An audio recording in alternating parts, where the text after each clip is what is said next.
ओम नमः सिद्धेभ्यः जय श्री ओम नमः सिद्धेभ्यः जय श्री ओम नमः सिद्धेभ्यः।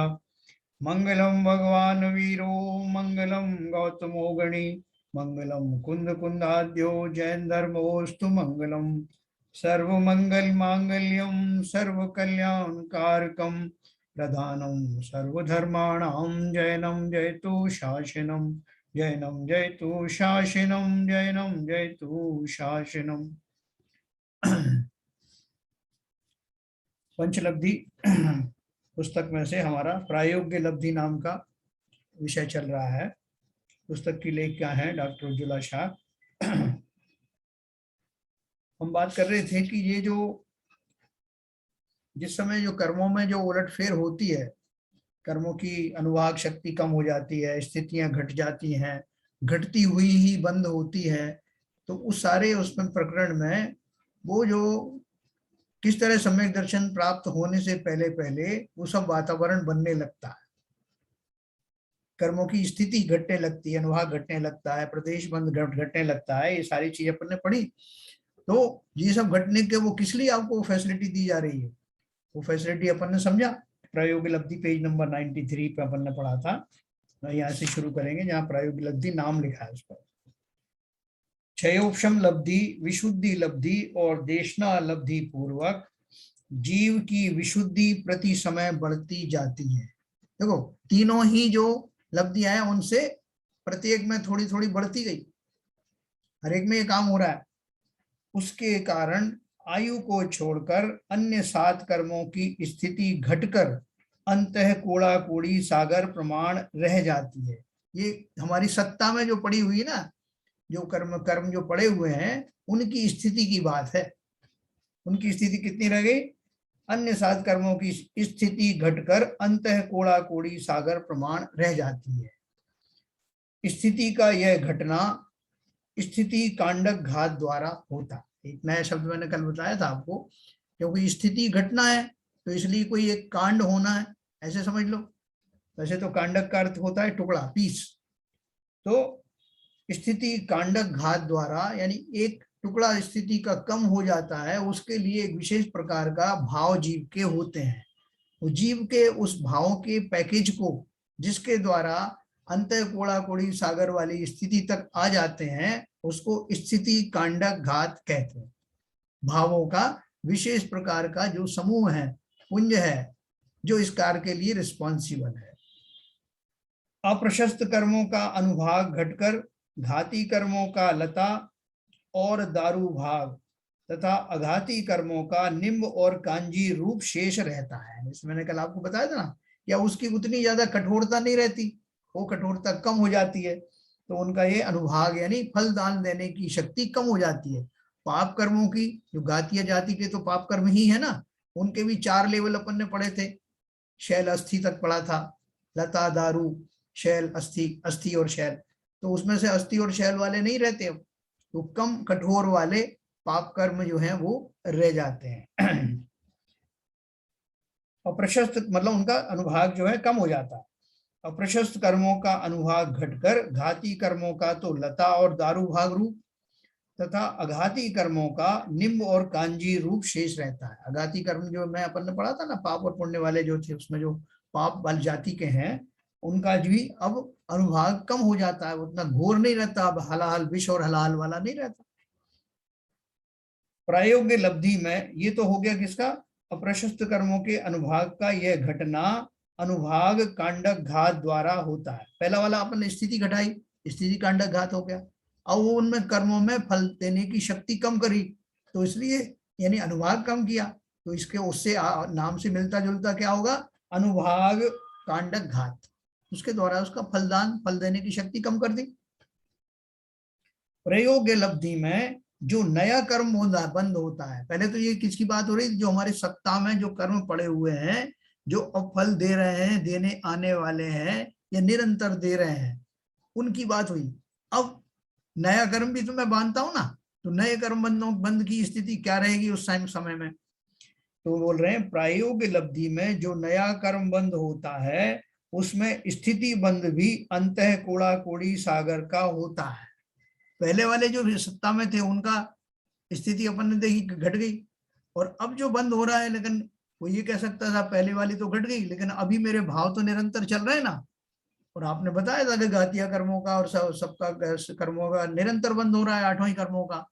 तो इन घड़ियों में जब मैं सम्यक दर्शन प्राप्त करने जा रहा हूं, उस समय नए कर्म बंध की स्थिति क्या है?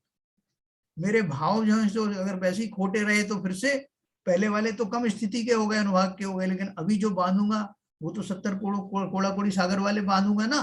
बोले नहीं, इस दौरान, इस काल में आपके भाव इतने कोमल हो जाएंगे कि अब जो बंध भी नया होगा उनका भी स्थिति अंत कोड़ा कोड़ी सागर से ज्यादा का नहीं होगा।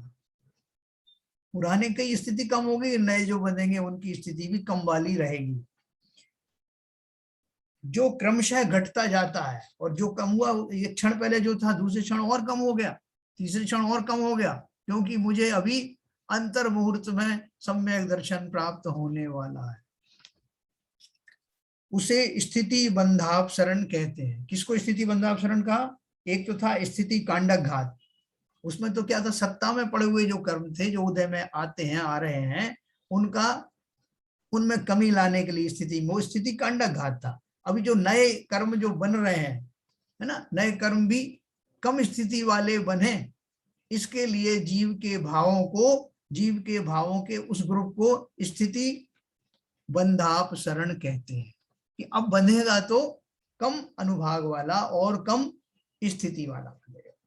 तो उसके लिए जो भावों का उन्होंने पैकेज बताया, उसका नाम दिया स्थिति बंधापसरण, है ना। उस भावों के पूर्वक जो भी कर्म बंध रहे हैं उनका अनुभाग स्थिति कम रही, स्थिति की खास तौर से बात करें। फिर क्या बोल रहे हैं? हजारों स्थिति बंधापसरण होने पर, और जीव एक ही थोड़ी करता है, उसके भावों की निरंतरता चल रही है। ऐसे स्थिति को कम बंद करने वाले जो भाव हैं, ऐसे उनके निरंतर चल रहे हैं अभी इस प्रोसेस में। तो इसलिए उन्होंने क्या किया, एक पुंज का नाम दिया, एक स्थिति बंधापसरण, दूसरा फिर भाव आया, फिर दूसरा स्थिति बंधापसरण आया। ऐसे हजारों स्थिति बंधापसरण होने पर क्रमशः कुछ प्रकृतियों का बंधना ही रुक जाता है। न केवल उसका जो है ये स्थिति बंद कम हो रहा है, बल्कि कुछ कर्मों की प्रकृति जो हम पढ़ने वाले हैं उनका तो बंद होना ही बंद हो जाता है। इतनी बड़ी फैसिलिटी है। इसे जो बंद हो गया, क्योंकि अलग अलग क्वालिटी के है ना प्रकृति, माने कुछ प्रकृति, तो इसलिए उन्होंने लिखा, इसका नाम क्या दिया, प्रकृति बंधापसरण। स्थिति तो घटी, अनुभाग भी घटता हुआ बंद हो रहा है, और प्रकृति यानी कुछ तो प्रकृति ऐसी है, वो 148 प्रकृति है ना टोटल, उनमें से बहुत सारी प्रकृतियां बंधना ही बंद हो जाता उतने काल के लिए। स्थिति और प्रकृति का बंध घटता है, उसी तरह अप्रशस्त कर्मों में घटता हुआ द्विस्थानगत अनुभाग बंद होता है ना। अप्रशस्त कर्मों में भी जो घटता हुआ, अप्रशस्त कर्म कौन से, पाप कर्म है, तो उनका भी अनुभाग कम हो जाता है।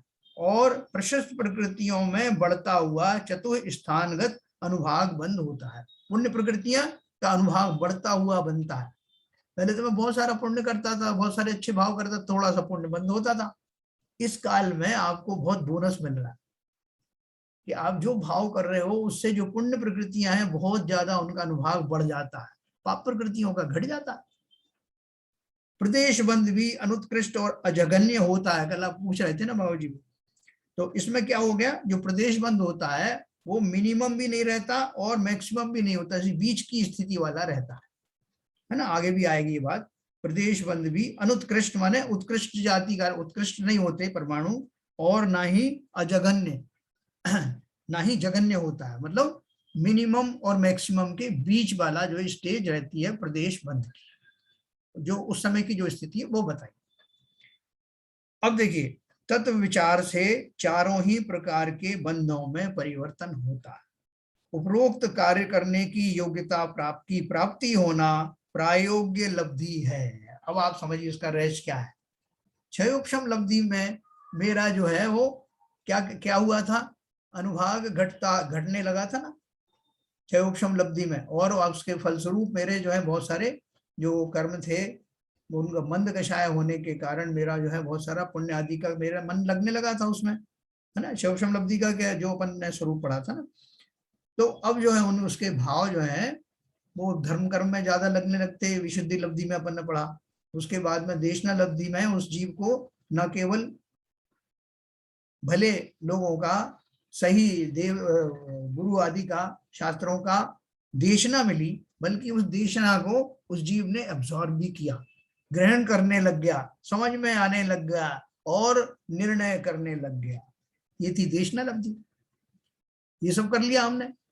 अब एक्चुअल काम पे आ जाओ। ये जो अपन ने स्थिति कांडक घात और अनुवाद कांडक घात और स्थिति बंधाप शरण आदि जो पढ़े हैं, तो ये अभी क्यों नहीं कर सकता मैं? क्योंकि अभी मेरी वैसी सामर्थ्य उत्पन्न नहीं हुई। जिस समय मैं ये तीनों लब्धियों पूर्वक निर्मलता को प्राप्त करूंगा, उस समय जो मेरे भावों की दशा होगी, वो भावों की उत्पत्ति ही प्रायोग्य लब्धि है। उतने उत्कृष्ट भाव अब आने लगे हैं जिनके कारण ये कार्य अब संपन्न हो जाएगा, जो अभी तक हुआ नहीं। देखो ये जो फैसिलिटी हमको मिल रही है ना, ये तो टेम्परेरी फैसिलिटी है। ऊपर की जब श्रेणियों में जाते हैं, जब गुण श्रेणी निर्जरा वगैरह होती है, जब ऊंचे गुणस्थान में जाते हैं तो ये बाएं हाथ का खेल होता है। लेकिन हमको ये फैसिलिटी मिली अभी कि सम्यक दर्शन प्राप्त करने के लिए आ रहा है भाई, इसको थोड़ी सुविधाएं दे दो, तो प्रकृति में भरपूर सुविधाएं दी। उपरोक्त कार्य करने की योग्यता की प्राप्ति होना प्रायोग्य लब्धि है। इसे प्रायोग्यता लब्धि भी कहते हैं। पूर्व में देखी हुई तीन लब्धि पूर्वक जीव तत्व विचार करने लगता है। उस काल में वृद्धिंगत विशुद्धि के कारण ऊपर बताई हुई कर्मों की अवस्थाएं सहज में ही बनती हैं। उसके लिए जीव को कोई अन्य पुरुषार्थ नहीं करना पड़ता, है ना। बार बार आपको वैरायटी चेंज नहीं करना आपको कि भाई साहब अभी पहले मैंने वो स्थिति कांडक घात वाले भाव किए थे ना, अब अनुभाग कांडक घात वाले करता हूं, उधर का स्विच ऑफ कर दिया, इधर का ऑन कर दिया ना। अब मुझे जो स्थिति बंधाप शरण भी तो करना है, आपने बोला था। तो ऐसा आपको स्विच ऑन और ऑफ नहीं करना है। आपके भावों की जो तारतम्यता उस समय चल रही होगी, वो उसी डायरेक्शन में जाएगी, उसमें क्रम भी नहीं पड़ता, एक साथ घटित होता है। उसके लिए जीव को कोई अन्य पुरुषार्थ नहीं करना पड़ता। जीव कुछ विशेष प्रयोग करता हो इसलिए प्रायोग्य लब्धि होती है, ऐसा नहीं है। इन चारों लब्धि में जीव बुद्धि पूर्वक इतना ही करता है कि तत्व जिज्ञासा पूर्वक तत्व श्रवणादि करके तत्व विचार में लग जाता है। देखो जैसे अभी अपन जो है स्वाध्याय कर रहे हैं ना, कितना अपन कंसंट्रेट होकर कर रहे हैं, एक एक बारीक चीज जो है हमारे समझ में आ रही है। तो ये भी जो है वो लब्धियों से प्राप्त हो, लब्धियां प्राप्त होने से पहले की भूमिकाएं हैं। ये हमको कैसे अच्छा समझ में आ रहा है। तो जब जीव वास्तव में इस पे उतारू हो जाता है, सम्यक दर्शन प्राप्त की, उसको जो है तीव्र जिज्ञासा होती है और उसका प्रयास सहज में ही इस ओर आ जाता है, तो ये घटनाएं अपने आप होने लगती है, कुछ करना नहीं पड़ता। देखो मजे की बात ये है ना, यहाँ जाना ना वहां जाना कि साहब क्या कर लूं, और अपन तो इसके आदि हैं, बताओ साहब वो कितनी बड़ी चौकी लाऊं, कहाँ उसको बिठा लूं, उसके सामने चटाई कैसी होना चाहिए, मेरे लाल कपड़े पहनूं कि हरे कपड़े पहनूं, कौन सी अगरबत्ती जलाऊं, कौन सी किताब सामने की, कुछ नहीं। ये सारे कोई विकल्प करने की जरूरत नहीं है। ये अपने आप आपके जो है एकदम वो भावों की जो श्रृंखला है वो बनने लगेगी और आपका कार्य देखते देखते बन जाएगा।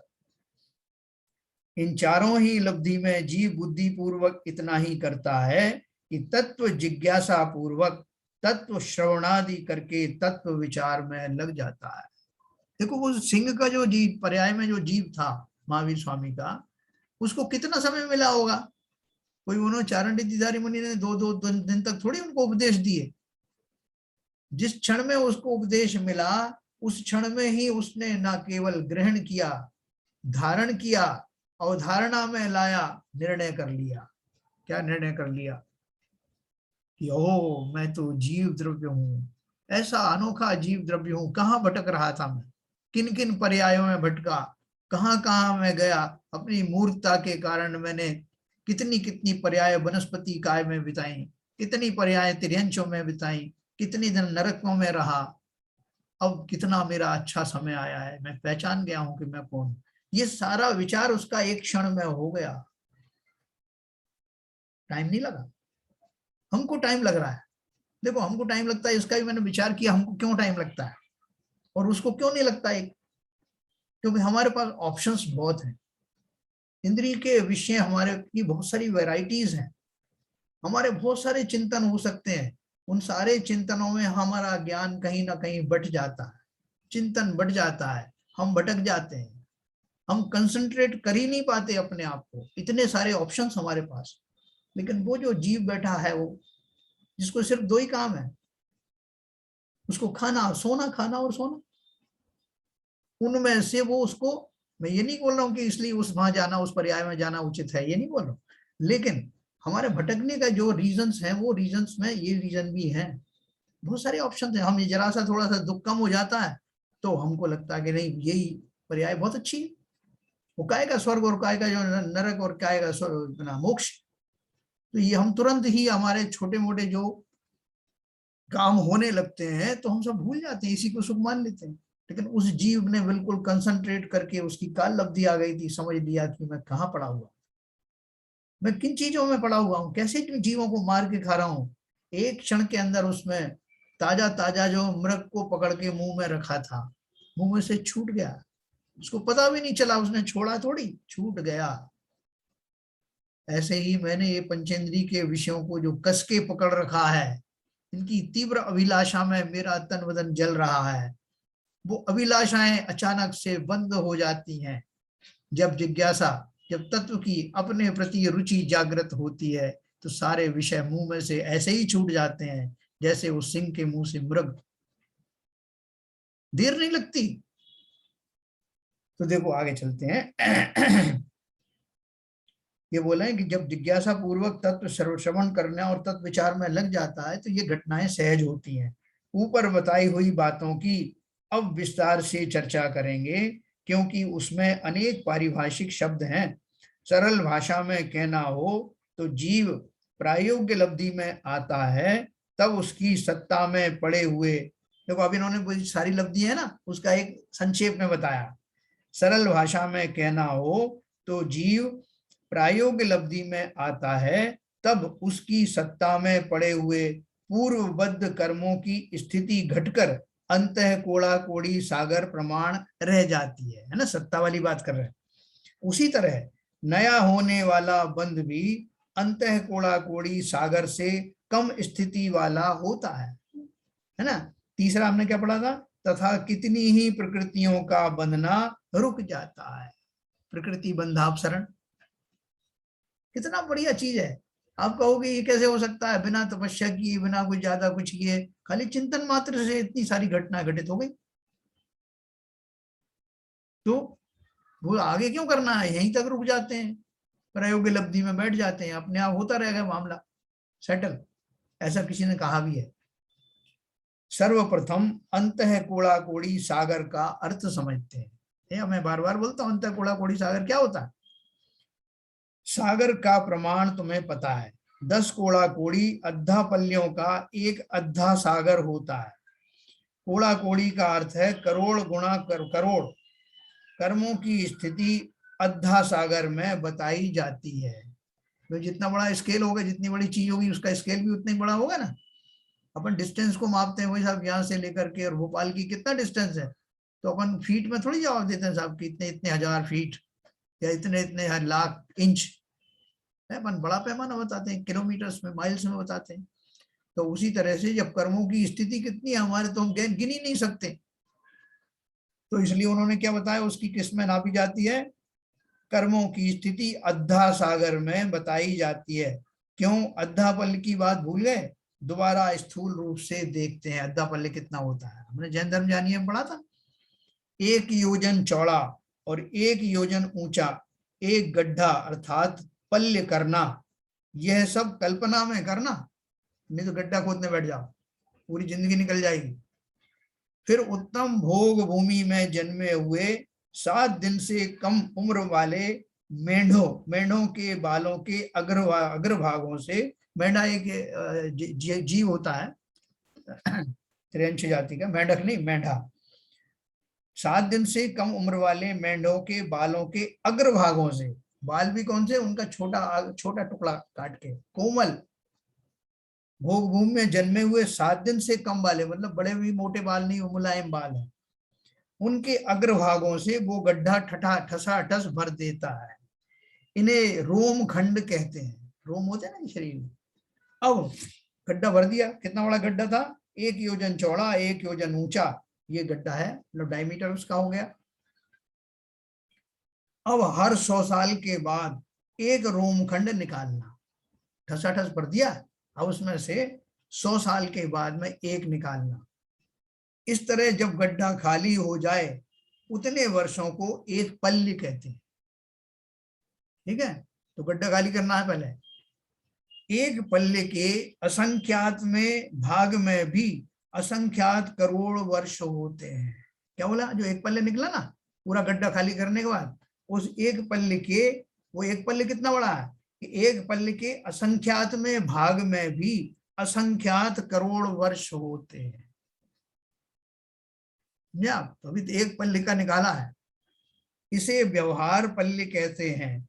ऐसे असंख्यात व्यवहार पल्यों का एक उद्धार पल्य होता है और असंख्यात उद्धार पल्यों का एक अद्धा पल्य होता है।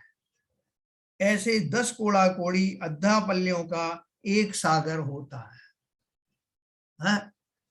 कोई जीव मिथ्यात्व का अति तीव्र परिणाम करे तो वह एक समय में उत्कृष्ट अर्थात अधिक से अधिक 70 कोड़ा कोड़ी सागर वर्षों का स्थिति बंद कर लेता है। एक समय में मेरे भावों की जो है प्रखरता देखिए, जब मैं निकृष्ट भाव करने पर आता हूं, और जो कि प्रति समय हो सकते हैं, प्रति समय, सबसे छोटी यूनिट समय की, एक समय में ये जीव कैसे भाव करता है, 70 कोड़ा कोड़ी सागर की स्थिति वाला बंद हो जाता है एक समय में। और मैं कितने समय से ये काम करता आ रहा हूं, कितने पल्ले, कितने अद्धा पल्ले और कितने गड्ढे और क्या क्या आपने अपना बढ़ा, ये सब मैं एक समय में अपने कुत्सित विचारों के द्वारा, उनकी प्रखरता के द्वारा बांध लेता हूं। मुझे पता भी नहीं चलता कि मैंने कैसा निकृष्ट कार्य किया जिसका फल मुझे युगों युगों तक भोगना पड़ेगा। एक समय की कार्रवाई सदियों तक भोगना पड़ेगा ना। तो देखो क्या बता, 70 कोड़ा कोड़ी आपको समझ में आ गया। अब बोल रहे हैं वो 70 कोड़ा कोड़ी के मुकाबले में अभी हमको जो है अंतः कोड़ा कोड़ी आएगा तो कितना कम हो जाएगा।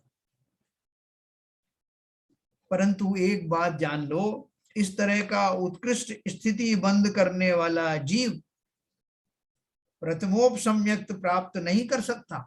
जिसका इतना बंधा हुआ सत्ता में, उस जीव को सम्यक दर्शन कैसे होगा? पहाड़ के नीचे दबा हुआ, कर्मों के पहाड़ के नीचे। उसी तरह श्रेणी में आरूढ़ होने वाले जीवों के समान जो जघन्य स्थिति बंद करता है, उसे भी प्रथमोपसम सम्यक्त प्राप्त नहीं हो सकता, है ना। ये बारीक बात है। तो उसमें क्या बताया उन्होंने कि जिस जीव की उत्कृष्ट स्थिति बंद की हुई हो, जिसका इतना 70 कोड़ा कोड़ी वाले सागर के जो है वाली स्थिति के कर्म सत्ता में पड़े हों, वो जीव, और फिर जो श्रेणी में आरूढ़ होने वाले हैं जो आगे अपन पढ़ेंगे, उन जीवों के समान जो जघन्य स्थिति बंद करता है, उसे भी प्रथमोक्षम सम्यक प्राप्त नहीं हो सकता। इसका अर्थ क्या है, नीचे लिखा है उसमें, प्रायोग्य लब्धि से पहले जीव के आयु बिना, यानी आयु को छोड़कर 7 कर्मों की स्थिति अनेक कोड़ा कोड़ी सागरों की होती है ना। अभी हमारा, हमको सम्यक दर्शन मान लो प्राप्त करने जा रहे हैं, तो हम बैठ गए तैयार होकर के। तो जब हमने उस समय हमारी जो स्थिति थी, अभी हमारी प्रायोगिक लब्धि आई नहीं थी, उसके पहले की कंडीशन ये थी कि मेरे कर्मों के पहाड़, जिसमें 70 कोड़ा कोड़ी सागर की स्थिति वाले भी कर्म पड़े थे उस तरकश में, वो सब की स्थिति थी, बनी हुई थी।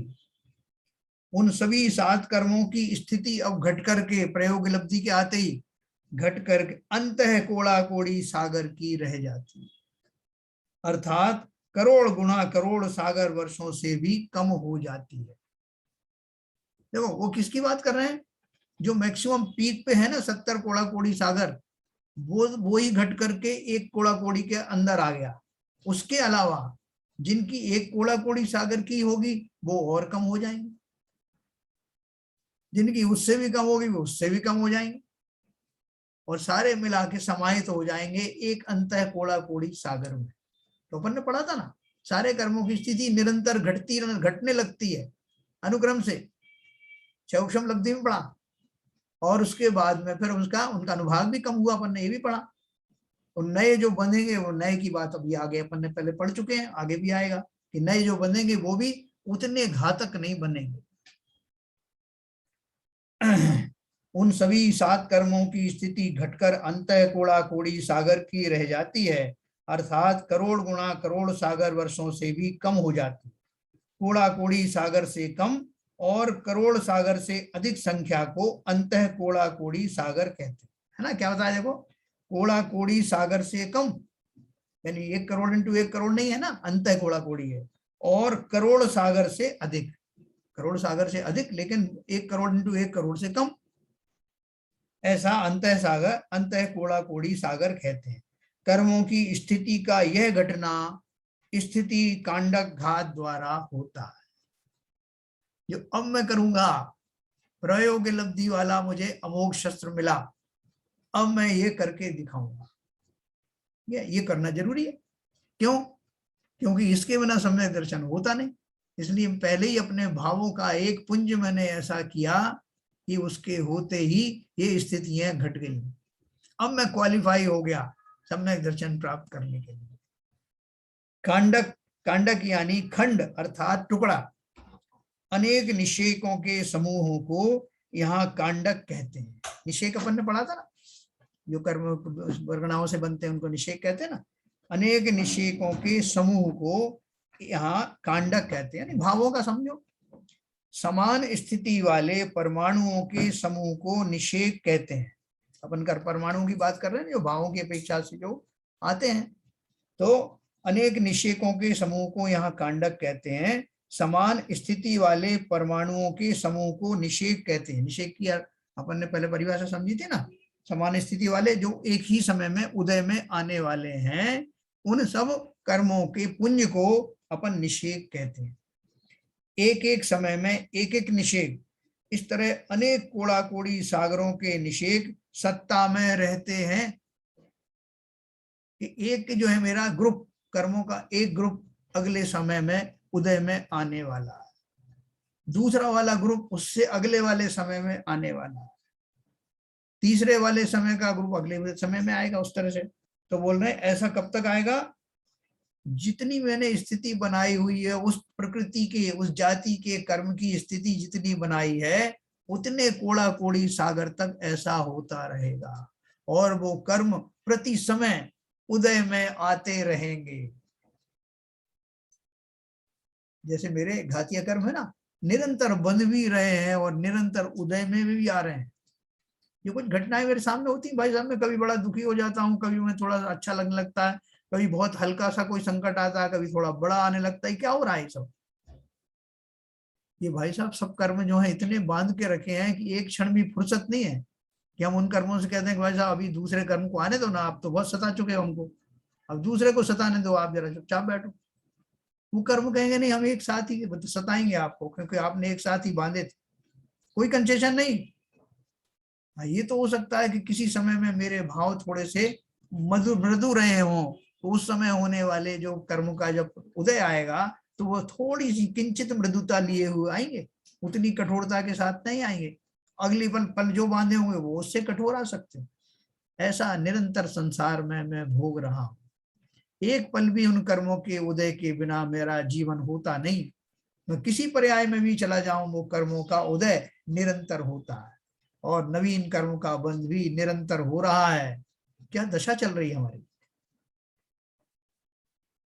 तो बोल रहे हैं एक एक समय में एक एक निषेक, इस तरह अनेक कोड़ा कोड़ी सागरों के निषेक सत्ता में रहते हैं। उनमें से अंतः कोड़ा कोड़ी सागर प्रमाण स्थिति के निषेक छोड़कर ऊपर के सभी निषेकों के समूह को यहाँ एक कांडक रूप से ग्रहण किया है, बताया है ना। क्या बताया उन्होंने? जो अंतः कोड़ा कोड़ी सागर प्रमाण की स्थिति है, उनके निषेक तो रहेंगे ना। अभी प्रयोग लब्धि के समय में वो अंतः कोड़ा कोड़ी सागर वाले तो रहेंगे सत्ता में, लेकिन उससे ऊपर के जितने थे उनकी सबकी क्षमता कम हो गई, वो इसी में नीचे वाली स्थिति में आके मिल गए। अब वो 70 कोड़ा कोड़ी सागर तक आपको कष्ट नहीं देंगे, जो कोई कष्ट देना इतने समय में ही देंगे, है ना। वो देखो कैसे करते हैं वो। प्रायोग्य लब्धि के प्रारंभ में एक अंतर मुहूर्त काल में इस एक कांडक के सभी निषेकों के सभी परमाणु नीचे के शेष निषेकों में निक्षेपण किए जाते हैं, अर्थात उनमें जाकर मिल जाते हैं। क्या मैकेनिज्म समझना? कि जैसे एक ऊपर से आसमान में से आपकी 50 ड्रॉपलेट जो है गिरने वाली थी एक समय में, उसके ऊपर में दूसरी 50 ड्रॉपलेट इंतजार कर रही थी कि ये बरसें, उसके बाद हम बरसें। ऐसी पूरे एक के ऊपर एक लेयर बैठी हुई थी।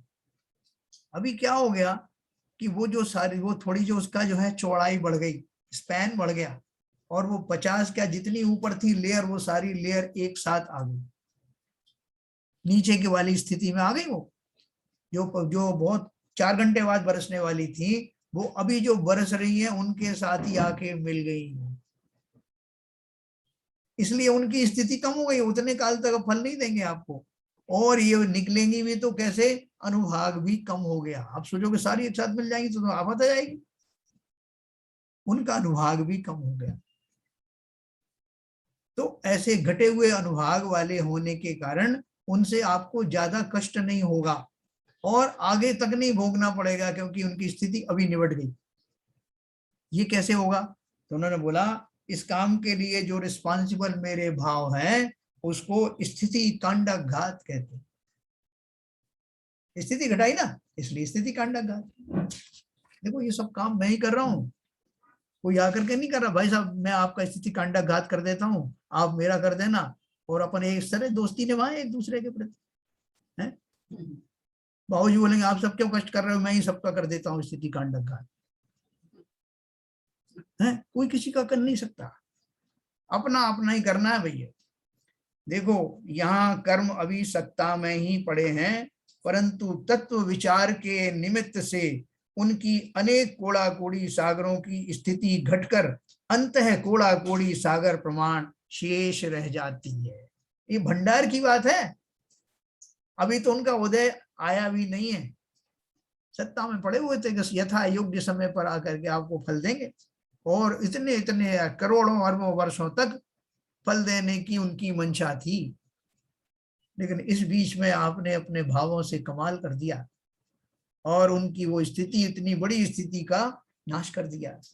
तो क्या रह गया? और क्या किया आपने? तत्व विचार के निमित्त से उनकी अनेक कोड़ा कोड़ी सागरों की स्थिति घटकर अंतः कोड़ा कोड़ी सागर प्रमाण शेष रह जाती है ना। यह कार्य आयु को छोड़कर शेष समस्त सातों कर्मों में होता है, अर्थात अप्रशस्त और प्रशस्त सभी कर्मों की स्थिति घट जाती है। इतना अभूतपूर्व कार्य हो रहा है। देखो आयु की स्थिति तो जितनी है उतनी ही रहती है, हमारी आयु तो उतनी रहेगी। लब्धिसार ग्रंथ में स्थिति कांडक घात का स्वरूप इस प्रकार से बताया है। देखो ये बहुत बड़े बड़े जो ग्रंथ हैं, मैं आपको उस दिन दिखाया था लब्धिसार ग्रंथ, इतनी मोटा मोटे ग्रंथ हैं, तो उनको पढ़ने से हम पसीने आ जाते हैं। लेकिन कितनी अनुकंपा है हमारे ऊपर ऐसे जीवों की। उज्ज्वला शाह जी हैं, उनसे पहले टोडरमल जी हैं, और बड़े बड़े आचार्य हैं, कितनी अनुकंपा है। उन्होंने इतना सरल करके हमको बता दिया, पूरा ग्रंथ आपको जो है खोजने की जरूरत नहीं। तो क्या बताया लब्धिसार ग्रंथ में? स्थिति कांडक घात का स्वरूप इस प्रकार से बताया। स्थिति सत्व अर्थात सत्ता में पड़े हुए कर्मों की स्थिति, उनमें से उसमें से एक एक समय व्यतीत होने पर एक एक निषेक ही खिरता है। स्थिति सत्व एक एक समय का घटता है, परंतु दर्शन लब्धि और चारित्र लब्धि के निमित्त से स्थिति कांडक घात विधान द्वारा अथवा अपकृष्टि विधान द्वारा अर्थात अपकर्षण द्वारा बहुत अधिक प्रमाण में स्थिति सत्व घटता है। स्थिति कांडक घात का विधान अर्थात उसकी प्रक्रिया निम्न प्रकार है। क्या बोल रहे हैं? जो अपन ने अभी बात करी थी ना कि वैसे नॉर्मल कोर्स में तो आपका एक एक निषेध एक एक समय में आता है ना, उनकी स्थिति रहती कर्मों की पड़ी है। तो आप सोचो कि जैसे कोई कर्म की स्थिति मान लो 70 कोड़ा कोड़ी सागर की बनी, तो वो आपका उदय में आना चालू हुआ जब जैसे ही उसका आबादा काल समाप्त हुआ 7000 साल से बाद में वो उदय में आना शुरू होगा। तो उदय में आएगा तो एक आया निषेक, दूसरा निषेक आएगा अगले समय में, ऐसा करते करते अनंत वर्ष बीत जाएंगे ना। सागरों प्रमाण है ना। तो लेकिन बोल रहे हैं कि अब ये जो हम करने जा रहे हैं स्थिति कांडक घात, उसके द्वारा अब वो नहीं होगा कि मैं तिल तिल करके मरता हूं, जैसे बोलते हैं ना तिल तिल करके मरता हूं, अब वो नहीं होगा। तो क्या नहीं होगा और कैसे नहीं होगा, किस प्रकार से मैं ये घटित नहीं होने दूंगा? तो नीचे दिखाया उन्होंने। ये तो थोड़ा सा सूक्ष्म वो करके बात समझना, कुछ शब्द ऐसे हैं। अधिक प्रमाण वाला स्थिति सत्व होता है, उसमें प्रति समय उदय आने योग्य अनेक निषेक होते हैं, अर्थात एक एक समय में एक एक निषेक। इस तरह निषेकों की संख्या तो बहुत होती है, उनमें से ऊपर के अनेक निषेकों का नाश करके स्थिति सत्व घटाने को स्थिति कांडक घात कहते हैं। तो अपन समझ चुके हैं, इसलिए परेशान मत होना। नाश करने योग्य सभी निषेकों के समूह को यहाँ कांडक कहा है। कांडक का वास्तविक अर्थ क्या है कि वो जो परमाणु हैं, वो परमाणु कर्म रूप परमाणु जो है, उनका जो समूह है वो यहाँ पर समाप्त हो रहा है, एक पीस निकल गया, या उनकी जो उनकी वो उनके अनुभाग शक्ति कम हो गई।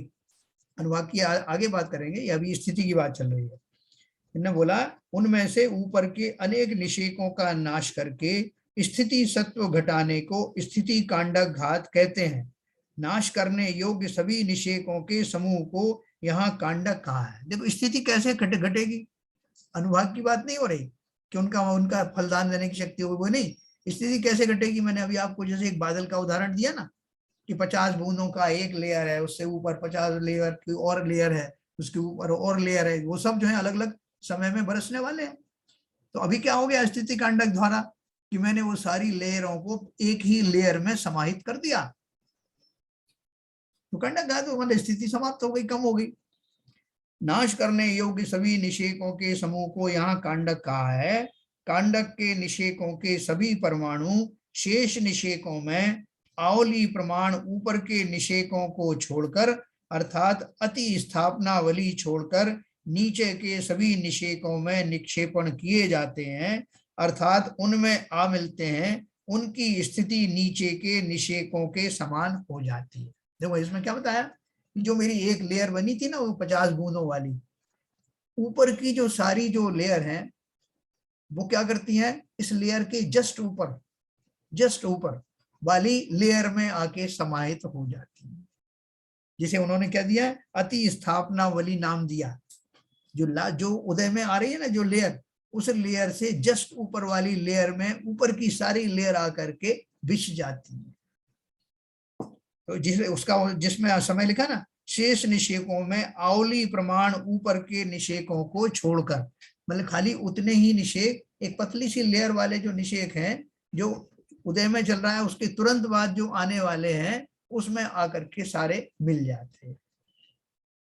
तो मतलब वो जो अनंत वर्षों में होने वाला था वो कुछ ही क्षणों में हो जाएगा, कुछ ही देर में हो जाएगा, कुछ ही समय में हो जाएगा, ठीक है ना, ऐसा। तो ये जो शब्द हैं इसमें जो आए हैं अति स्थापनावली और ये जो आवली का अर्थ समझते हैं ना, कई समय बहुत सारे समयों को मिला के एक आवली होता है ना। जैसे आवली को किसे बोलते हैं, जैसे उंगली को एक बार ऐसे से लपेटे एक बार में तो जितना टाइम लगेगा उसको एक आवली समय कहते हैं। समय सबसे छोटी यूनिट है ना, तो उसका प्रमाण दिया आवली, उससे कई समयों से मिलाकर के उतना समय बनता है। तो कुल मिला के इसका अर्थ कल इतनी समझिए, इसमें कोई कंफ्यूज मत होना कि जब स्थिति कांडक घात होता है मेरे भावों का निमित्त पा करके उन कर्मों की स्थिति घट जाती है और फिजिकली वो कर्म उतने समय तक फल देने की बजाय अब बहुत कम समय में निबट जाने वाले। बस इतनी बात। इन सर्व परमाणुओं में से कुछ परमाणु प्रथम समय में निक्षेपण किए जाते हैं, कुछ द्वितीयादि समयों में। इस प्रकार यथा योग अंतर्मुहूर्त काल तक सभी परमाणु नीचे के निषेकों में आ मिलते हैं और ऊपर के विवक्षित निषेकों का नाश होता है, अभाव होता है। जितने निषेकों का नाश होता है उतने समयों की स्थिति घटती है, अर्थात स्थिति सत्व घटता है। ये बोल रहे ये पूरा जो मैकेनिज्म हुआ ना, ये मैंने आपको बताया कि ऐसे 10 लेयर में वो बादल था, तो 10 लेयर में से एक समय में 10 से 9 रह गई लेयर, अगले समय में 9 से 8 लेयर रह गई, उससे अगला हुआ तो 7 लेयर रह गई। ऐसे धीरे धीरे करके उनके परमाणु उदयावली में, यानी जो उदय में जो बरस रहे हैं उनके साथ आकर के मिल जाते हैं, तो फटाफट काम हो जाता। कहाँ तो वो करोड़ों वर्ष तक बरसने वाले थे और कहाँ अब जो है थोड़े से समय की बात रह गई, है ना। ये सारा मैकेनिज्म ये है। तो इसलिए उसमें कंफ्यूज मत होना, जो शब्द आए हैं उनको छोड़ देना फॉर द टाइम बिंग, बस समझ लेना, सुन लेना, क्योंकि कभी वो शब्द आपको फिर सुनाई पड़े तो आपको याद आ जाए कि मैंने कहीं पढ़े। इसे दृष्टांत द्वारा समझते हैं, है ना। दृष्टांत द्वारा समझने की जरूरत है क्या? मेरे ख्याल सब समझ में आ गया, और कंफ्यूज हो सकते हो आप। तो इसका जो लास्ट पैराग्राफ है 97 में, दूसरा पैराग्राफ, दाष्ट्रांत में अर्थात वास्तव में अनेक कोड़ाकोड़ी सागरों के निषेध कांडक घात द्वारा नष्ट होकर उनमें से सर्व परमाणु अंतः कोड़ाकोड़ी सागर प्रमाण नीचे के निषेकों में आकर मिल जाते हैं। ये नीचे का निषेक कहा ना, वो नीचे का निषेक फिजिकली ऐसा नीचा नहीं होता। ये समझाने के लिए कहा कि नीचे का मतलब जो उदय हो रहे हैं, उदयावली में चल रहे हैं, उसके ऊपर में लेयर्स हैं, वो दूसरी लेयर्स फिजिकली नहीं बनी हुई है, समझाने के लिए है कि वो दूसरे काल में आने वाले, तीसरे काल में आने वाले, ऐसे। तो वास्तव में अनेक कोड़ाकोड़ी सागरों के निषेक कांडघात द्वारा नष्ट होकर उनमें से सर्व परमाणु अंतः कोड़ाकोड़ी सागर प्रमाण नीचे के निषेकों में आ मिलते हैं। इस तरह एक अंतर मुहूर्त में अनेक कोड़ाकोड़ी सागरों का स्थिति सत्व घट जाता है। एक अंतर मुहूर्त के अंदर ये घटना घटित हो रही है, और अंतर मुहूर्त भी बड़ा वाला नहीं, जरूरी नहीं 48 मिनट्स की, उससे भी अंदर। जिस एक आवली प्रमाण निषेकों में ये परमाणु नहीं दिए जाते उन्हें अति स्थापनावली कहते हैं। वो जैसे मैंने आपको बताया कि दूसरी लेयर छोड़ दिया, दूसरी लेयर में आकर के वो बनी रहती है, उसके ऊपर की जितनी लेयर आकर के वो दूसरी लेयर में समाहित हो जाती है, ठीक है, क्योंकि वो अभी उनका सिद्धांत ऐसा है। अभी मैं आपको अनम्यूट करूंगा, थोड़ा सा सब्जेक्ट थोड़ा भारी हो गया होगा, फिर बात करते हैं।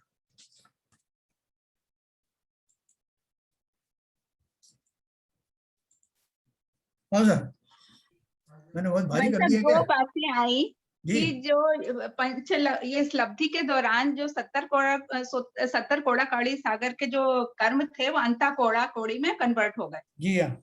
और एक जगह शायद कुछ आपने ऐसा बताया कि जो बहुत सारे 70 कोड़ाकोड़ी के होते हैं उसे प्रथमोपशम नहीं होता, वो जरा मुझे समझ में नहीं आया। नहीं, वो सिंपल बात है कि वो जब अगर मैं ये नहीं करता, अगर मैं उनकी स्थिति कम नहीं करता तो मुझे सम्यक दर्शन नहीं होता। अच्छा, मतलब लब्धि नहीं मिलती तो फिर सम्यक दर्शन नहीं मिलता। यस, लब्धि से पहले की हालात थे ये।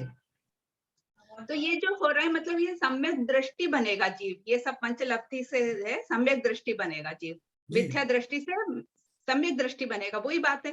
बिल्कुल, उसकी तैयारी तो करवा रहे हैं आपको। हाँ, तो जैसे सम्यक दृष्टि में हमने देखा था, मिथ्या दृष्टि से जो सम्यक दृष्टि बनेगा तो जो अनंतानुबंधी और ये जो उपशम हो जाते हैं, और अभी जैसे हम इसमें ही देख रहे हैं कि ये इनकी स्थिति बहुत कम हो जाती है, तो ये परमानेंट कम हो जाती है कि ये फिर से जागृत हो जाते हैं और फिर आ सकते हैं उनके? बहुत बढ़िया क्वेश्चन आपने पूछा है। वैसे मैंने इसके बारे में पहले ही बताया था कि ये फैसिलिटी आपको तब तक ही दी जा रही है जब तक आप सम्यक दर्शन प्राप्त नहीं कर लेते, और जब तक सम्यक दर्शन बना नहीं रहता तब तक। हाँ, वही मेरा पूछना था। उसके अलावा भी ये आपको फैसिलिटी काफी समय तक एक्सटेंडेड रहती है। अच्छा, तो एक्सटेंडेड कैसे रहती है ये? उस समय तो ये था कि अंतर्मूर्त के लिए ही सम्यक दृष्टि बनेंगे, फिर नहीं, प्रयास करके या तो क्षयोक्षम बन जाए, नहीं तो मिथ्या दृष्टि बन जाए। तो ये हाँ कैसे हो गया? हाँ, ये आपने जो दो बात कही ना, अगर मैं उपशम सम्यक दृष्टि ही रहा तो अंतर्मुहूर्त के बाद उपशम काल समाप्त हो जाता है। जी अब वो जीव या तो मिथ्या दृष्टि बन जाएगा या वो क्षयोपशम सम्यक दृष्टि बन जाएगा। जी अभी किसी कारण से मान लीजिए कि वो मिथ्या दृष्टि बन गया, क्षयोपशम नहीं बना, जी। तो अभी जो उसने इतनी मेहनत करी थी वो बेकार जाएगी क्या? अगर अगर कुछ वो नहीं करा तो बेकार चली जाएगी। तुरंत ही जो मिथ्या दृष्टि बना है ताजा ताजा, और फिर से अपने भावों को संभाल करके फिर से क्षयोपशम सम्यक दर्शन प्राप्त कर सकता है। ये फैसिलिटी उसको कितनी बार कर सकता है, उसको वेदक काल कहते हैं। और उस पूरे वेदक काल में ये फैसिलिटी उसकी एक्सटेंडेड रहेगी कि उसके जो सत्ता में पड़े हुए जो कर्म थे अंत कोड़ा कोड़ा कोड़ी सागर की स्थिति वाले ही बने रहेंगे। ऐसा एक बात एक सेकंड, एक सेकंड बाबूजी, इसी में इसी में पूछना था एक बात इसी में। एक सेकंड। हाँ ठीक है ठीक है। हाँ नीरजा बोलिए जी, बोलिए हाँ बोलिए। नीरजा जी आपको क्लियर हुआ? जी जी। जो ये वेदक काल है कि भेदक काल है? भेदक होगा। वेदक वेदक वेदक सम्यक वेदक। दर्शन होता है, आपको बताऊंगा। क्षयोपशम सम्यक को वेदक सम्यक भी कहते हैं।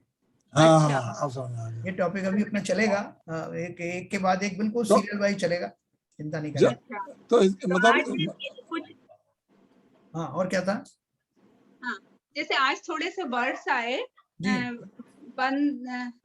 बंधावसरण, हाँ स्थिति बंधावसरण, प्रकृति बंधावसरण। जी हाँ तो स्थिति में जिसमें स्थिति कम हो रही है और जिसमें प्रकृति चेंज हो रही है, वो हाँ। प्रकृति बंधावसरण हो नए गया। कर्मों में नए कर्म जो बंध रहे हैं ना, उनकी बात हो रही।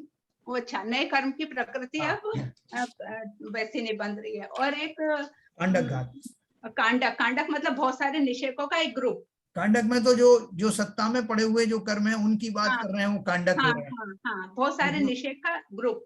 हाँ, और जो उदय में जो अपन नए बंद कर रहे हैं उसमें स्थिति बंधापसरण, अनुभाग बंधापसरण, ये ऐसे चलेंगे। अच्छा, स्थिति, अनुभाग, प्रकृति। हाँ ठीक है अच्छा, ना। और एक मुझे 2 वर्ड्स में और कंफ्यूजन है, ग्रहित और अग्रहित। ग्रहित मतलब जो अनादिकाल से हमारे साथ हैं, और अग्रहित मतलब जो हमने इस भाव में एक्वायर की है, ऐसा ही होता है? हाँ, वो मिथ्यात्व की बात करते हैं ना, ग्रहित हाँ मिथ्यात्व हाँ और हाँ अग्रहित हाँ मिथ्यात्व। हाँ, वही मेरे 2 वर्ड्स जरा कंफ्यूजन था। ग्रहित मतलब अनादिकाल से जो हमारे साथ हैं, नहीं अग्रहित नहीं मतलब नहीं नहीं नहीं नहीं नहीं नहीं नहीं उल्टा उल्टा उल्टा। उल्टा हो गया। ग्रहित अच्छा, जो हम कर रहे अग्रहित, हैं ग्रहित करेंगे। अच्छा, अग्रहित मतलब जो अनादिकाल से चल रहे हैं। हाँ, हमने ग्रहित मतलब जो इसी भाव में एक्वायर किए। ग्रहण किया है, जी हाँ। जी जी गुरुदेव ठीक को है। गुरुओं से जो ग्रहण किया है वो जी ग्रहित जी है, और जो अनादिकाल से हम सब जी मिथ्या दृष्टि है बाई डिफॉल्ट, हाँ, वो सब अग्रहित है। वो अग्रहित है। ठीक है, यही दोनों में कंफ्यूजन हो रहा था। चलिए जो बाबू। टाइम हाँ और भाई आपने साहब ऐसा बताया है, था आपने अभी अभी जब ये बात बता रहे थे आपने कहा कि औपसमिक सम्यक प्राप्त होने के बाद में जब जीव या तो क्षयमुख से बनेगा या फिर मिथ्यात्व में जाएगा। जी तो जब तो वेदक जो मिथ्यात्व बता रहे हो, वेदक जो पीरियड बता रहे हो, उसमें तो जीव क्षयोपशमिक सम्यक दृष्टि कहलाएगा ना। हाँ, क्या बोल रहे हैं? वेदक काल में, वेदक काल में हाँ, वो जीव क्षयोपशमिक सम्यक दृष्टि कहलाएगा क्या? वेदक काल इसलिए दिया है कि उन क्षणों में उतने पीरियड तक अगर वो जीव अपना थोड़ा एफर्ट करता है तो वो वापस से क्षयोपशम सम्यक प्राप्त कर लेता है। पहले प्रथमोपशम सम्यक था, उससे तो निकल गया। हाँ क्षयोपशम सम्यक प्राप्त करने की जो अवधि है वो अंतर्मुहूर्त से लेकर के और पूरे वेदक काल तक बनी रहती है। तो वो मेरा तात्पर्य कहने का ये है कि सम्यक प्रकृति जो है, सम्यक प्रकृति तो उदय में रहती है ना हमेशा। जिस जीव, जब जीव का जो क्षयोपशमिक ये अपना औपशमिक सम्यक तो से डिग जाता है, हाँ तब वो सम्यक प्रकृति जो है वो, अगर क्षयोपशम सम्यक हुआ तो सम्यक प्रकृति उदय में रहेगी। अच्छा, और वेदक काल में? वेदक काल में तो ये तीनों प्रकृतियां रहेंगी, जो तीनों प्रकृतियां प्रकट हो जाएंगी। जो उपशम खत्म हो गया, हाँ उपशम खत्म हो गया तो वो तीनों जो टुकड़े जो किए थे वो तीनों टुकड़े अभी विद्यमान तो हैं, हाँ लेकिन उदय होने के कारण सम्यक्त रहा नहीं, सम्यक्त नहीं अच्छा। रहा। लेकिन उस काल में कभी भी फिर से सम्यक्त हो सकता है, और उस सम्यक का नाम क्षयोपशम सम्यक्त होगा। अरे आपने एक बार ये बताया था जब तक सम्यक प्रकृति बनी रहेगी तब तक तो सम्यक दर्शन रहेगा, मतलब सम्यक दर्शन रहेगा। हाँ, और मैं अभी भी वही बता रहा हूँ, हाँ अभी भी वही बता रहा हूँ, जब जीव छायोग सम्यक सम्यक प्राप्त करता है तो यही तो होता है, बाकी के दो टुकड़े जो उपशमित ही रहते हैं। जी जी सर, यही तो मैं कह रहा हूँ। तो फिर आप तो अब आप कह रहे हो कि वो मिथ्या दृष्टि हो जाएगा, तब भी ये कोड़ाकारी तो तब तक ही रहेंगे जब तक कि वो मिथ्यात्व नहीं जाता। ये अपन पढ़ेंगे, अभी आगे सब्जेक्ट आएगा, ये पेज नंबर 149 पे अपन पढ़ेंगे, ये सब आपको डिटेल में समझ में आएगा। अच्छा ठीक है। सब मेरा एक शंका है, हाँ। जो आपने टाइम का जो बताया है, तो अंतः कोड़ा कोड़ी को जो इसमें आपने बताया कि कोड़ा कोड़ी सागर से लेके 1 करोड़ सागर के बीच का जो पीरियड है वो अंतः कोड़ा कोड़ी कहलाता है। हाँ, अंतः तो ये तो जो पीरियड भी बहुत ज्यादा, जैसे पर ये जो काल है, पंचम काल और चतुर्थ काल, इन काल का टाइम भी तो इससे कम है। हाँ, हाँ, हाँ, इसका मतलब ये जो कर्म जो बंध है कर्म, ये मतलब कालों काल चलते रहते हैं एक्चुअली। इवन अगर स्थिति कांडक घाट भी हुआ तो भी अंतः कोड़ा कोड़ी तो हो ही रहा है, बिल्कुल जो कि मिनिमम 1 करोड़ सागर तक हो सकता है। बिल्कुल सही कहा आपने, बिल्कुल तो सही कहा। ये तो फिर हम बाद में ये भी बोल रहे हैं कि अंतर्मुहूर्त में, फिर हम यही बोल रहे हैं अंतर्मुहूर्त में सम्यक दर्शन हो गया। नहीं, आपने बहुत सही बात कही। अगर इसके जो कर्म है, अगर वो इससे कांडक घात होने के बाद भी 1 करोड़ सागर तक चलने हैं आगे तक, बिल्कुल सही कहा। तो बहुत सारे बच्चे रहेंगे। प्रश्न बहुत सही है, बहुत सही प्रश्न है भाई साहब। देखो ऐसा है, आपने सही कहा कि वो कर्मों से हीन थोड़ी हो गया, वो सत्ता में थोड़ी कमी तो आई खाली स्थिति की, लेकिन बना भी तो अभी भी पहाड़ तो बना ही हुआ है। तो उन पहाड़ों को लेकर सम्यक दर्शन कैसे हो जाएगा? तो देखो बात ये कही है कि जिन जीवों के एक ये खाली एक सिंबॉलिक है। सिंबॉलिक कैसे है कि जिन जीवों के भावों में ऐसी प्रखरता उत्पन्न हुई कि वो 70 कोड़ा कोड़ी से घट करके यहाँ तक आ गया, ऐसी विशुद्धि वाले भाजीव को सम्यक दर्शन हो रहा है, और वो सारे कर्म जो है उस समय उपशमित हो जाते हैं, जिनके कारण उसको सम्यक दर्शन नहीं हो रहा था।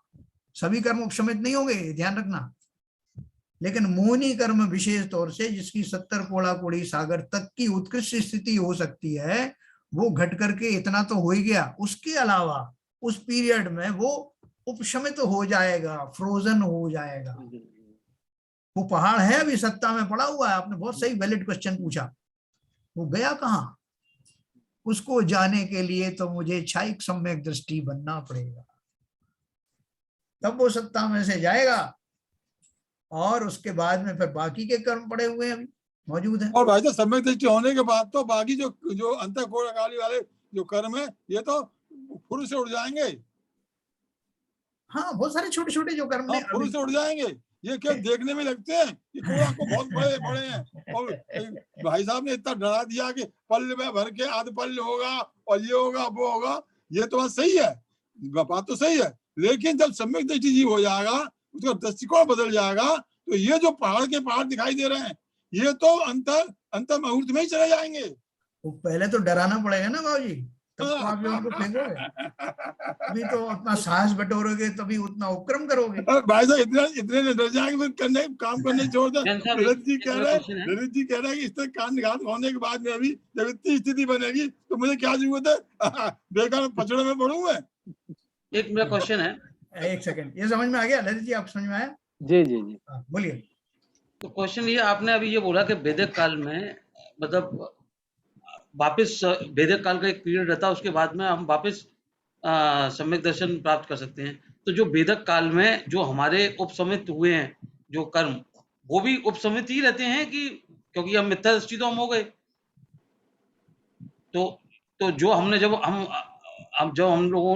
हमको सम्यक दर्शन प्राप्त हुआ उस मुहूर्त में वो सारे के सारे हमारे जो 1 कोड़ा कोड़ी रह गए, अंतर कोड़ा कोड़ी रह गए, तो वो वैदिक काल में भी ऐसे ही रहते हैं कि पोजीशन कि वैदिक काल में वापस हमारे कर्म तो वापस आ जाते हैं, वापस सत्ता में खड़े हो जाते हैं। वैदिक काल तक वो जो 3 टुकड़े अपन ने मिथ्यात्व के 3 टुकड़े किए थे, वो 3 टुकड़े के रूप में ही बना रहता है। अच्छा, दूसरा उसका जो ये जो अंतः कोड़ा कोड़ी सागर वाली स्थिति भी बनी रहती है। क्यों बनी रहती है? मैं उसका लॉजिक बताता हूँ आपको। क्योंकि ऐसा जीव उस वेदक काल में एलिजिबल है, मिथ्या दृष्टि हो गया तब भी वो चाहे तो इन क्षणों में, इस ग्रेस पीरियड के अंदर में फिर से अपनी सेना बटोर करके, अपने भावों को फिर से इकट्ठा करके कभी भी क्षाय समयिक सम्यक्त धारण कर लगा दी तो काम हो जाएंगे। लेकिन नारियल जैन साहब, अरे भैया देखो, तो वो जो जीव है वो कभी भी उन क्षणों में, उसको वेदक काल में अगर जो उसको सम्यक दर्शन प्राप्त करना है, सम्यक ही प्राप्त करना है, तब भी उसको वो फैसिलिटी अवेलेबल है। वो फैसिलिटी क्या चाहिए उसको फैसिलिटी चाहिए कि वो मिथ्यात्व का पूरा ठोस टुकड़ा नहीं चाहिए, 3 टुकड़ों में चाहिए, तो 3 टुकड़े अभी अवेलेबल हैं। हाँ यार, समझ में आई। और वो उसका जो अंतः कोड़ा कोड़ी सागर की जो कंडीशन थी वो भी बनी हुई है, तभी तो कभी भी उन क्षणों में कभी भी फिर सम्यक दर्शन प्राप्त कर सकता है। अच्छा भाई, टुकड़े टुकड़े बने रहेंगे तब तक है, टुकड़े तभी तक बने रहेंगे, वेदक काल में बने रहते हैं, आगे सुनो, है ना? आगे सुनो। क्या शैलेंद्र जी समझ में आया? हाँ, क्लियर हो गया वो। क्योंकि मेरे को जब आप बोल रहे थे तो मेरे को लगा जैसे सम्यक दृष्टि होते ही, जैसे ही अपन मिथ्या दृष्टि बने तो वापस अपने पहाड़ की पहाड़ खड़े हो गए। लेकिन वेदक काल का मतलब ही ये है कि हमारे वो उपसमित रहते हैं जब तक, वो पीरियड तक, जब वापस हम सम्यक दर्शन वापस अपना बढ़ाएं, उपलब्धि बढ़ाएं, तो अपना सम्यक दर्शन वापस मिल जाएगा। हाँ, वो उतने पीरियड तक रहता। फिर सुनो, उस नहीं पीरियड के सर, बाद में एक डाउट, एक शंका सर, जी, वेदक काल में उपशमित नहीं रहते, आपको प्रयास करना पड़ेगा वापस आने के लिए एक्चुअली। क्योंकि जब आपने सम्यक दृष्टि बने और वापस क्षयोपशम की तरफ नहीं जा पाए तो फिर मिथ्या दृष्टि बन जाएगा आदमी। अब उसको वापस सम्यक दृष्टि बनने के लिए वेदक काल का पीरियड अवेलेबल है, जबकि वो वापस सम्यक दृष्टि बन सकता है। हाँ बिल्कुल सही कहा तो आपने। उसके जो जैन साहब, जो साहब। मिथ्यात है, एक सेकंड, उसके मिथ्यात और सम्यक मिथ्यात और सम्यक प्रकृति, तो मिथ्यात और सम्यक मिथ्यात ये वापस उसको उपशमित करने पड़ेंगे, हाँ बिल्कुल सही कहा आपने, 100% सही कहा, तब वो सम्यक दृष्टि बनेगा। हाँ, बिल्कुल सही कहा। उस समय जब वो मिथ्या दृष्टि हो जाता है जीव, तो वो जो तीनों प्रकृतियां हैं वो उभर आती हैं, उभर आती है। है ना? लेकिन अब उसको जब क्षय समय प्राप्त करना है तो 3 में से 2 को उपशमित करना पड़ेगा, है ना? और तीसरी रहेगी सम्यक प्रकृति, वो उगाड़ी रहेगी, तो क्षय सम्यक रहेगा। जैन साहब, आज तो ललित जी ने आज तो मजा बांध दिया था। 1 मिनट बाबूजी। हाँ, देखिए, बहुत बढ़िया। जो आपने बताया, वेदक काल के अंदर केवल एक ही स्थिति रहती है, जो 70 कोड़ा कोड़ी के जो कर्म बंधे हुए हैं वो आके अंतर कोड़ा कोड़ी में कन्वर्ट रहते हैं और वेदक काल की स्थिति तक बने रहते हैं जी, बाकी आपकी तीनों टुकड़ियां बराबर सम्यक पहला होने, अपसमिक सम्मत होने के बाद फिर से जब मिथ्यात्व में आता है तो तीनों टुकड़ियां भी बनी रहती हैं। जैसा ललित जी ने बताया कि वो दोनों को आपको सम करके चाहे वो समूह लेना पड़ेगा, उसके बाद छाई दृष्टि बना। बराबर हाँ, बराबर, बिल्कुल सही है। चलिए। मैं और एक किसी बात का? पूछता हूं, हाँ बोले। ये आपके वेदक काल में और टुकड़ों के चक्कर में प्रायोपलब्धि मेरी निकल गई, मैं तो भूल गया क्या बोला था प्रायोपलब्धि। आया कहां से सर? लेट अस डिस्कस, जो भी चीज डिस्कस हुई है उसी के बारे में सवाल करें तो कितना अच्छा रहे, आगे या पीछे की करके। ये आपने बिल्कुल बात सही कही, बिल्कुल सही बात कही आपने कि ये जो सब्जेक्ट आगे आने वाला है, ये सब्जेक्ट आगे आने वाला है। अभी अपनी जो बात की वो प्रायोगिक लब्धि की, ये जो, क्योंकि इसमें स्थिति कांडक घात की बात अपन ने की, अनुवाद कांडक घात की बात की, स्थिति बंधाव शरण की बात करी, तो हमारी जो चर्चा है वो इन सब्जेक्ट टॉपिक पर ही रहना चाहिए। उनका कहना सही है आरपीएन साहब का, लेकिन हम इतने उत्साहित हो जाते हैं कि आगे की जो है चर्चा शुरू कर देते हैं। हमें सम्यक दर्शन करना है भाई। नहीं सब एक चीज हो रही, वेदक काल के कई बार क्वेश्चन बार बार आते हैं, तो मेरे ख्याल से आज आप थोड़ा सा टाइम दे के लोगों के डाउट खत्म कर दीजिए वेदक काल के। अभी तो समय हो गया। वेदक काल के बहुत ललित जी डाउट कभी खत्म नहीं होंगे। ये आप जो कह रहे अच्छा हो सर, ना, मेरा इसी में एक डाउट है। जब स्वाध्याय होगा, जब स्वाध्याय होगा, जब ये बातें आएंगी तब तक प्रश्न किए जाएंगे, तब तक समझा जाएगा। ऐसा है, ऐसा नहीं है कि एक बार डाउट खत्म हो गया तो हमेशा के लिए। हमारी तो बुद्धि इतनी नहीं है, हम तो बार बार पूछेंगे। नहीं, बार बार तो पूछो, क्या बोल रहे हैं कि ये टॉपिक अभी आगे आएगा, स्पेसिफिकली आएगा। अब आपने कह दिया, हम संतुष्ट हो गए। हाँ, आपने हमसे भी कहा था आगे आएगा, हम संतुष्ट हो गए, समझा दिया आपने, ठीक है। लेकिन हमें जिज्ञासा होगी तो आई विल आस्क यू।